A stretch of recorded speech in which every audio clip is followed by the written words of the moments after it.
Mga balita nga atong tutukan subong nga Lunes, ika-4 nga State of the Nation address ni Presidente Ferdinand Marcos Jr.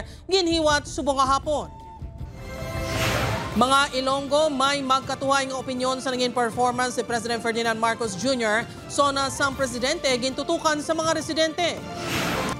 Masobra 392,000 ka individual sa Western Visayas na apektuhan sa habagat sunod sa RDRRMC6. Anom ang napatay? Lalaki patay matapos ginbuno samtang nagapamahaw sa Barangay San Felix, Iloilo City. Suspect ginatumod na sa kapulisan. Pader sang isa ka asinan sa Barangay Banago, Bacolod City nga ginatudlo rason sa baha sa lugar, ginapaguba sang LGU. Kag presyo sang gasolina maganubo sang 10 sentimos kada litro, apang diesel magasaka sang 60 sentimos kada litro buwas July 29.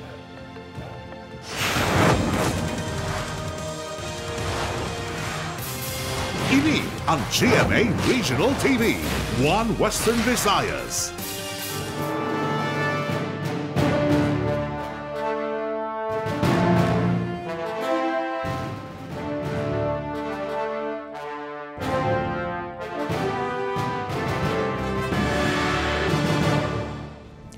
Mayong hapon, Western Visayas kag Negros Occidental, pila ka mga Ilonggo magkatuhay ang opinyon sa nangin performance ang administrasyon ni PBBM. State of the Nation address ini ginbantayan sa mga Ilonggo. Si John Sala nakatutok live sa Iloilo Provincial Capital. John?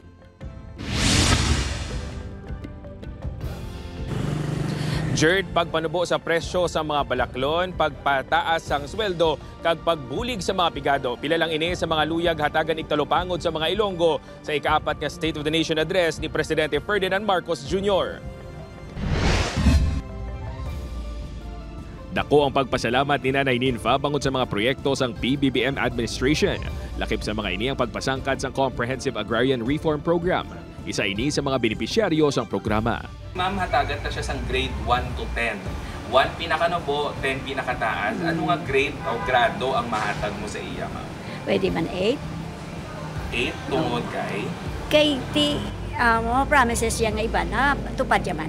Mga financial assistance kag paghatag pagtamod sa health sector naman ang ginpasalamatan sang barangay health worker nga si Antonieta.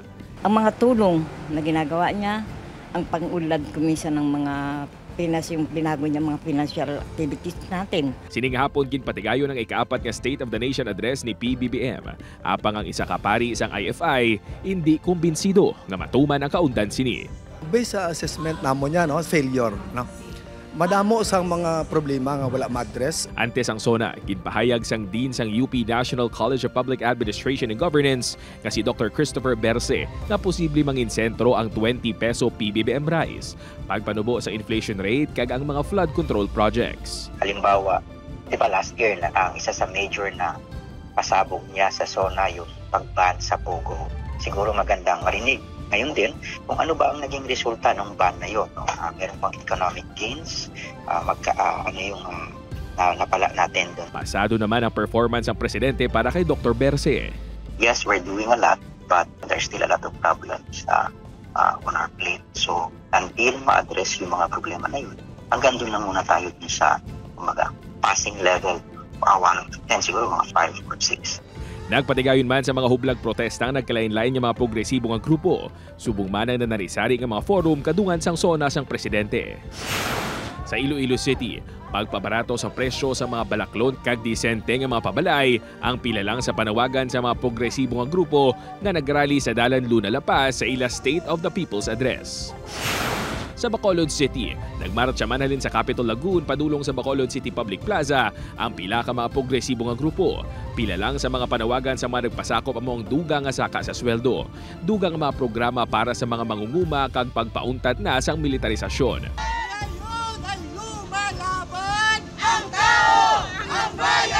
May mga grupo man nga nagpatigayon sa hublag protesta apang pabor sa gobyerno. We are calling for peace.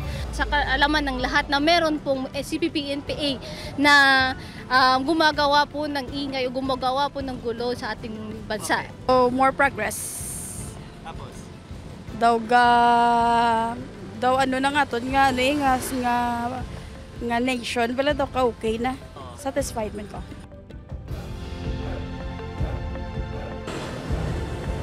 Jert, subong nga natapos na ang SONA sang presidente panawagan sang tanan nga kutani hindi ni magpabilin nga speech lamang kundi matuman ang mga promisa kag magtupa ang mga proyekto kag programa para sa ikaayo sa mga Pilipino. Jert. Madamo gid nga salamat sa detalye Kapuso John Sala. Mga kapuso, alas 4:06 ginumpisahan ni President Ferdinand Marcos Jr. ang iya ika-4 nga State of the Nation address sa Batasang Pambansa sa Quezon City. Nanginibukada sa iya SONA among importansya sa pagbuligay sa mga Pilipino kag pagpaiway na sa pagbinahin-bahin. Ginsambit sini ang mga pamaagi agud masolusyonan ang problema sa kapigaduhon kag gutom lakip na diri ang mas madamo pa nga trabaho. Gindayaw man ni PBBM ang kadalagan sa 20 pesos rice program nga nalunsar sa nagkalain nga bahin sang pungsod. Nagpasalig ini nga tutukan ng mga pamaagi agud mas mapanubo pa ang presyo sang baboy, isda kag iban pa nga produkto. Sa sektor sang enerhiya naman, nagpasalig ini nga igaduso ang solar power home system. Ang sektor sa edukasyon naman ang suno sa iya ang pinaka ginatutukan sa iya administrasyon. Prioridad ang pagpreparar sa maayong nga buwas damlag para sa mga kabataan. Sa sports, giningganyo ni PBBM ang LGUs nga maglunsar pa sa mga programa ang sa ikayong lawas. Sa seguridad, nagpasalig ang presidente nga magaresponde ang kapulisan sa sulod lamang sang 5 ka minutos. Ang kalamidad suno kay PBBM kinahanglan man nga preparahan. Ginsambit sini ang mga bagyo nga naglabay sang sini nga bulan, subong man ang pagbantay sa estado sang Mount Canlaon sa Negros Occidental. Sa uli nga bahin sa iya SONA, nagpasalig ini nga ipakita sa publiko ang listahan sang pila ka flood control projects nga posible imbestigaran.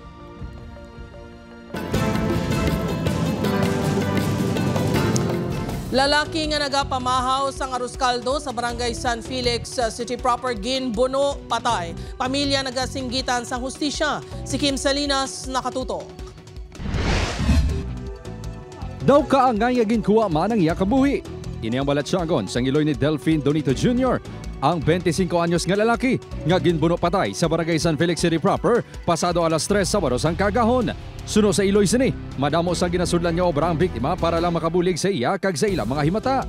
Pareho na lang sang pagka-bouncer, dispatcher kag sa konstruksyon. Mabuot say kay siya gasagod sa kon mo, siya gabakali sa among bugas sudan. Sana di sulod dalay kay wala man kobra mo. Ba't nga aging kuha na nila? Base sa investigasyon sa kapulisan, samtang nagapamahaw sa arroz kalduhan ng biktima, nag-abot ang lalaki nga sospek kag upod sini nga babae kag lalaki. May pagbaysay nga natabo sa tunga sang biktima kag sospek. Ginbasyaan sang sospek sang arroz kaldo ang biktima kag ginbuno. Igo sa tiyan ang naangkon sang biktima nga nagpadulong sa Taboklang ospital. Apang ginbawian sang kabuhi samtang ginabulong Sabado sang hapon. Ang sospek naman gamit ang iyang motor nga color orange, nakatsapa dulong sa direksyon sang diversion. Dason ang upod yung nga nabilin, nagpabilin pa kay nagbayad pa sila sang ilaging kaon. Dason naglakat-lakat lang sila. Hindi pa matulid sa kapulisan ang motibo sa krimen. Wala man sang kontra ang biktima suno sa iya iloy.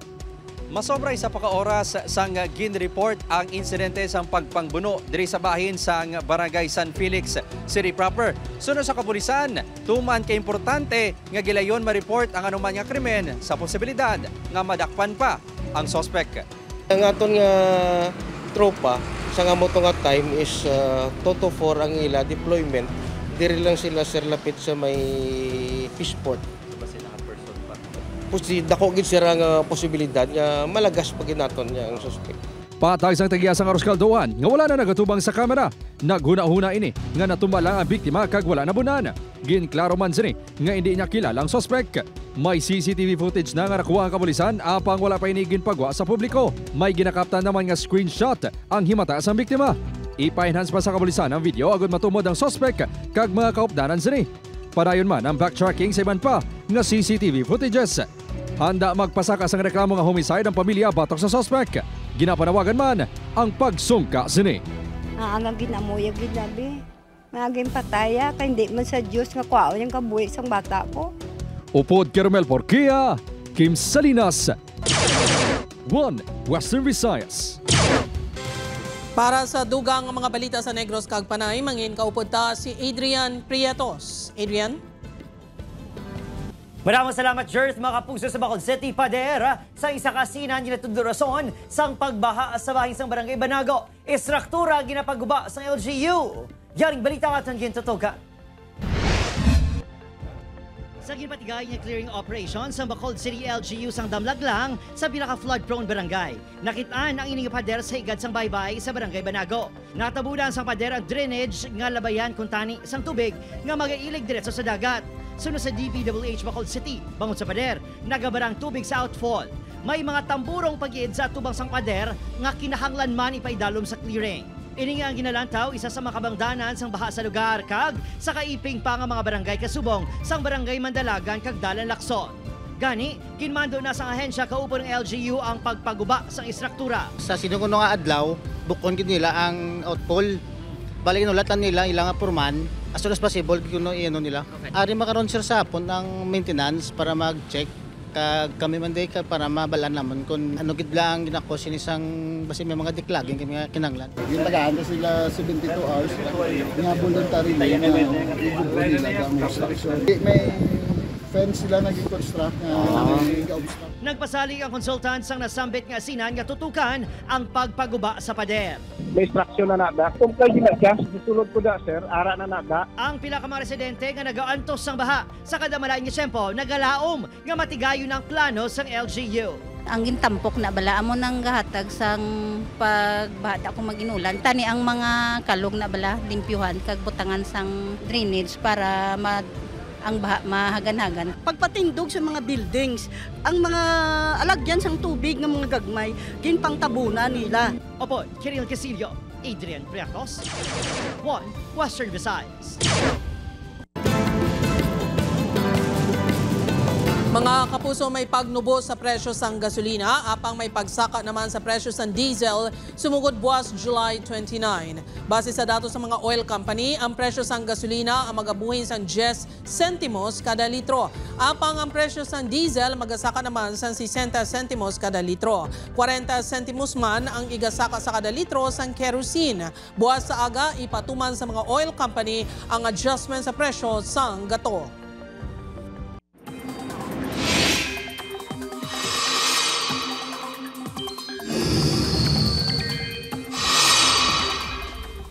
Mapuso, wala pa sang ginamantayan ng LPA o low pressure area sa sulod sang PAR o Philippine Area of Responsibility apang posible nga magapadayon sa gihapon ang mga pag-ulan. Yara na sagwa sang PAR Tropical Depression Komei o kon ang anay bagyo Emong. Yara man ang Typhoon Krosa nga nagapabilin nga manubong tsansa nga magsulod sa PAR. Wala sang direkta nga epekto ng duha ka bagyo sa pungsod apang pagabutungon ang southwest monsoon kon habagat nga ginalauman nga magapaulan sa dako nga bahin sang pungsod. Base sa datos ng Metro Weather, posibleng mahinay tubtob kasarangan nga ulan sa bahin sang Aklan, Antique pati man sa Capiz. Lauman man ang pag-ulan sa iban pang bahin sang pungsod.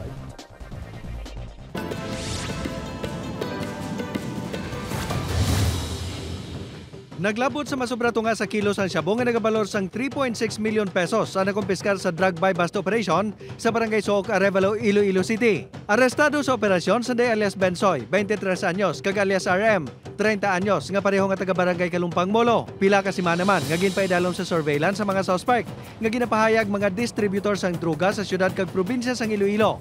Santo sa dugang nga pagpangusisa sang kapulisan, downline ang duwa sang isa ka drug personality nga yara subong sa sulod sang New Bilibid Prison. Ginbawian sang kabuhi ang 39 anyos nga lineman nga si alias Jovi matapos makuryente sa Barangay Loo, Calatrava. Suno sa kapulisan, aksidente nga natandog sang biktima ang secondary line. Samtang nagakayo sang poste kaupod ang isa pa ka lineman. Nakaagom sang paso ang biktima nga gindala pa sa ospital apang ginbawian sang kabuhi.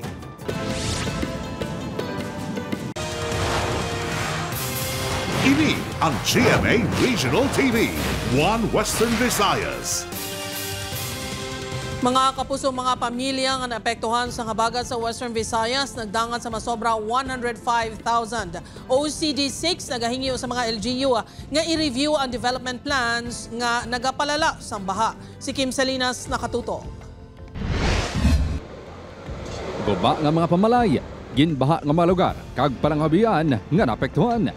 Ini ang pilalang sang halit kag ginbilin sang hamagat nga ginpamaskog na day bagyo Krising. Dante kag Emong sang nagligad ni semana.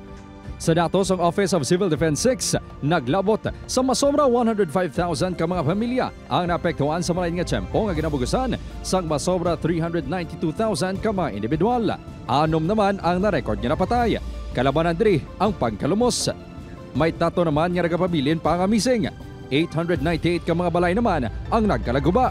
Masobra 203 million pesos ang kabugusan nga danyo sa agrikultura kag infrastruktura. Sunod sa OCD6, ang ininga na record nga halit ang mas dako kung ikumpara sa iban pang emerhensya. And most of affected yung nasa natin, western part ng panay natin, which is yung Antique, and then yung northern Aklan, and then ang southern Iloilo. Agod mahagan-hagan ng halit sunod kay Fernandez, dapat i-review sa mga local government unit ang mga development plan para inipagdunaan sang hinali nga pagbaha. Kinahanglan man ikonsiderar ang mga tikang kaangot sa climate change.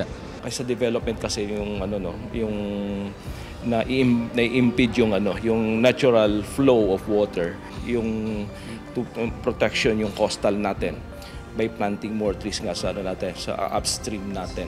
Samtang igaalokar man sang Antique LGU sa relief assistance kag pagpakayo sang 196 ka mga balaya ang ginabanta 15 milyones pesos nga quick response fund kasunod sang pagdeklarar sang state of calamity. Para matulog magkita na yung data sa mga affected na mga communities natin. So, likewise, may mga possible, mga hanging bridge na ito, mga activity na mga provided ng funding diyang Ginatunan man sang Iloilo City LGU kung bala magadeklarar sang state of calamity, bangod man sang halit sang malain nga tiyempo. Upod Kermel Porquia, Kim Salinas, 1 Western Visayas.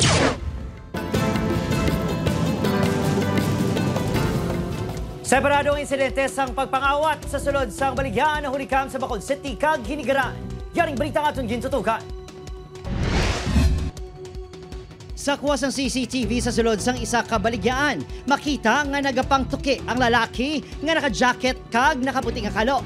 May dala ini nga flashlight nga kasubong, may ginapangita. Mati-unti-un pa, nagsulod man ang isa pa ka lalaki nga naka-hoodie. Ginbuliligan nila nga dalon pagwa ang maging pangkuha sa balaligyan. Natabong insidente sa Barangay Pilar, Hinigaran, pasado alas 3 ang agahon sa Sabado.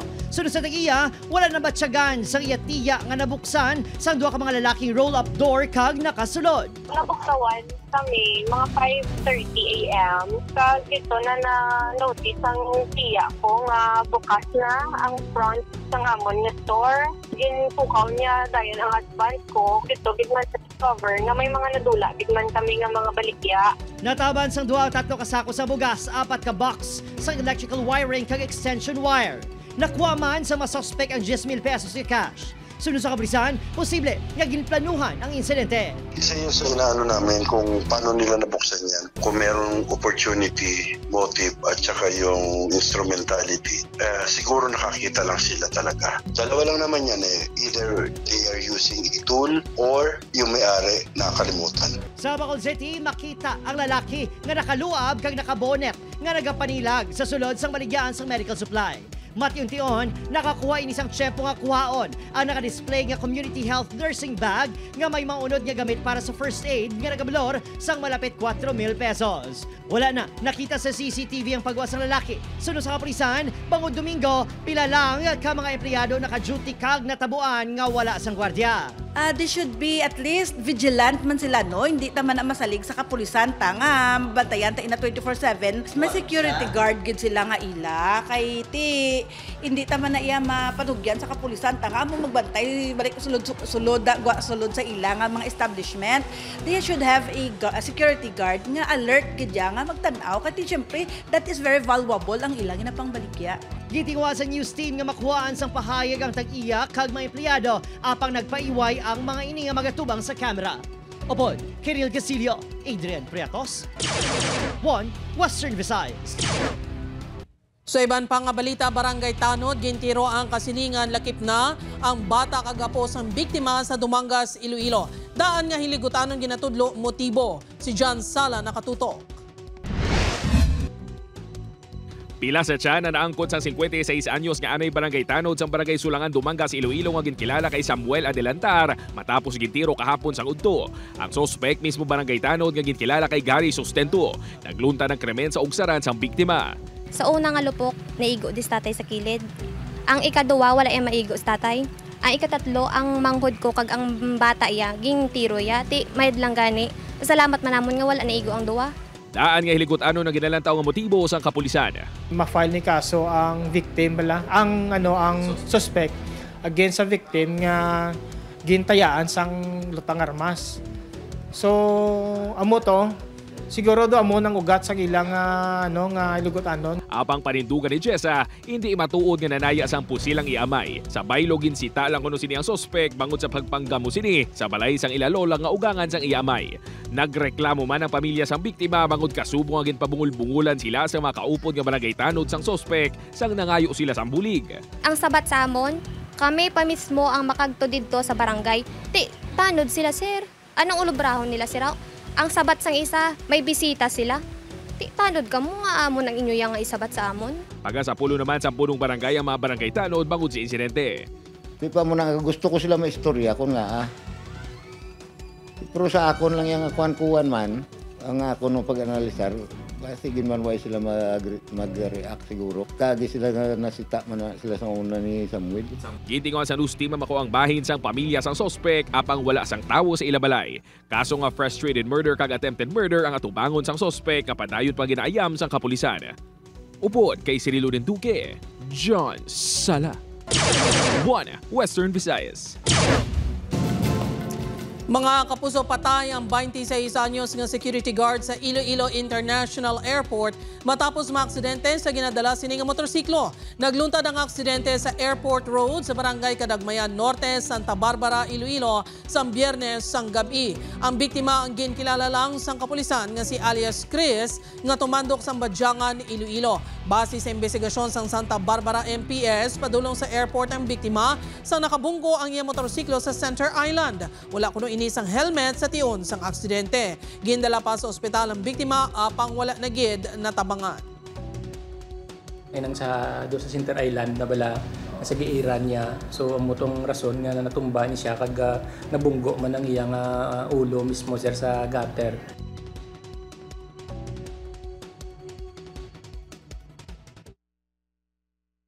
Mga kapuso, nasapuan ng isa ka fito sa kilid sandalan sakop sa barangay Bonifacio, Tanza, Iloilo City proper pasado alas 10 kay nasang aga. Nakasulod sa plastic ang fito sa nakitaan sang isa ka residente nga nagapanilhig sa lugar. Gilayon nga ginreport sa barangay kag sa kapulisan ang insidente. Ginbendisyonan kag ginpalubong na ang fetus. Ginaimbestigaran pa kung sino ang nagbilin sini.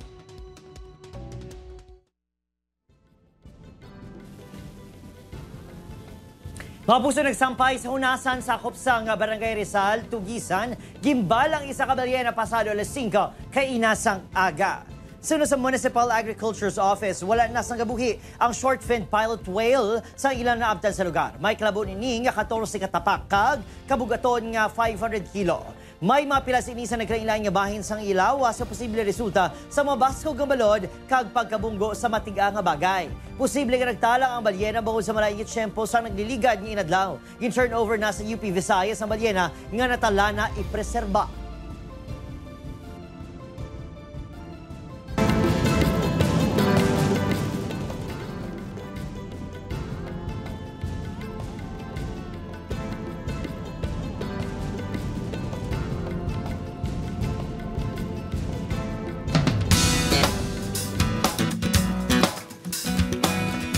Mabuso, yari na ang mga dapat bantayan sa Encantadia Chronicles Sangre. Ang anak ni Perena nga si Flamara, yar na sa makamot ni Keramitena. Masalbalbala ni Perena si Flamara, magamit na bala ni Flamara ang iyagahom para makaluwas. Bantayan sa Encantadia Chronicles Sangre Mondays to Fridays sa GMA Prime 8 p.m. pagkatapos ng 24 oras.